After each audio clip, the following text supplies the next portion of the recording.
চলে আসলাম অগ্রদীপ জমিদার বাড়ি। অগ্রদীপ জমিদার বাড়ি দর্শন করুন। অগ্রদীপ জমিদার বাড়িতে আমরা প্রবেশ করব। অগ্রদীপ গঙ্গার ধারেই রয়েছে এই জমিদার বাড়ি। ব্রিটিশ আমলের পুরানো, যদিও বাড়িটির বেশিরভাগ অংশই ভাগীরথীর ভাঙনে ভেঙে গিয়েছে। খুব অল্প পরিমাণ জায়গায় বেঁচে রয়েছে সেই ভগ্নপ্রায় বাড়িটি আজ আপনাদের দর্শন করাবো। বন্ধুরা, এটি হচ্ছে বাড়িতে ভিতরে যাবার প্রবেশপথ। দেখছেন অগ্রদীপ জমিদার বাড়ি।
বন্ধুরা, এই জমিদার বাড়ির দুর্গা দালান। এখানে প্রতি বছর দুর্গা পূজা হয়। সমস্ত পূজাই এখানে অনুষ্ঠিত হয়। জমিদারের পরিবারের ব্যক্তিবর্গ প্রতি পূজাতেই আসেন এখানে। কলকাতা থেকে সমস্ত ব্যক্তিবর্গই আসেন দুর্গা পূজার সময়। এখানে নিত্য সেবা হয় শ্রীধরের।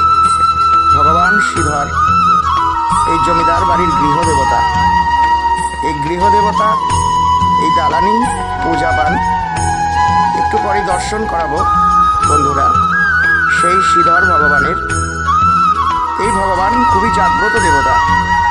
ভগবানের কাছে ভক্তরা যা মানত করেন, ভক্তদের মনোবাঞ্ছা পূর্ণ করেন এই শ্রীধর ভগবান। দর্শন করছেন বন্ধুরা সেই শ্রীধর ভগবানের। দর্শন করুন ভগবানের অপরূপ রূপ। দর্শন করুন বন্ধুরা। এই সেই শ্রীধর জমিদার পরিবারের গৃহদেবতা। অবশ্যই এই গৃহদেবতাকে একবারের জন্য দর্শন করতে আসবেন বন্ধুরা, এই আশা রাখি।